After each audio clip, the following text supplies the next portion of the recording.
जय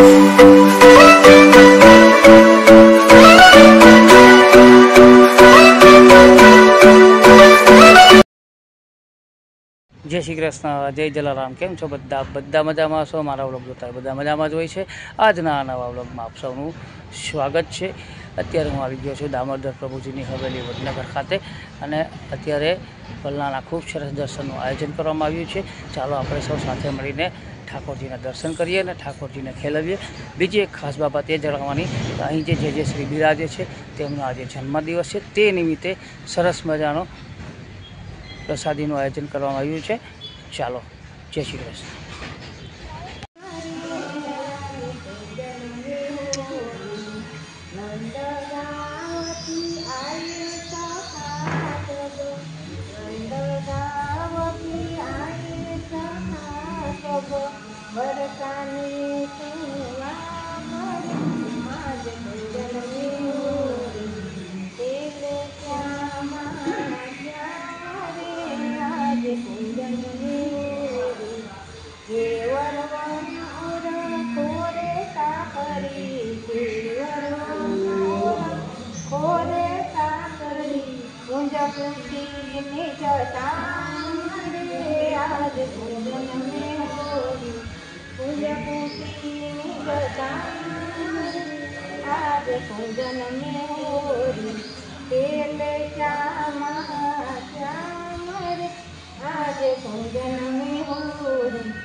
गिरिराज धरण की जय।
कन्हैया गुण गावते कुंवर कन्हैया गुण गावते कुंवर कन्हैया गुण गावते कुंवर कन्हैया गुण गावते कुंवर कन्हैया गुण गावते कुंवर कन्हैया गुण गावती कोरी रे रसिया गुण गावती कोरी रे रसिया गुण गावती कोरी रे रसिया आज बिरज में होरी रे रसिया आज बिरज में होरी रे रसिया होरी रे रसिया बन जोरी रे रसिया होरी रे रजा बन जोरी रे रसिया होरी रे रसिया बन जोरी रे रसिया आज बिरज में होरी रे रसिया आज बिरज में होरी रे रसिया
जय श्री कृष्ण। आ व्लॉग आपने केवो लागे कमेंटना माध्यमथी खास जणावजो। मारी चेनलमां नवा होय तो लाइक शेर सब्सक्राइब खास करजो। बने एटलो विडियो शेर करजो जेथी करीने बधा वैष्णव दर्शननो लाभ लई शके। जय श्री कृष्ण, जय जलाराम।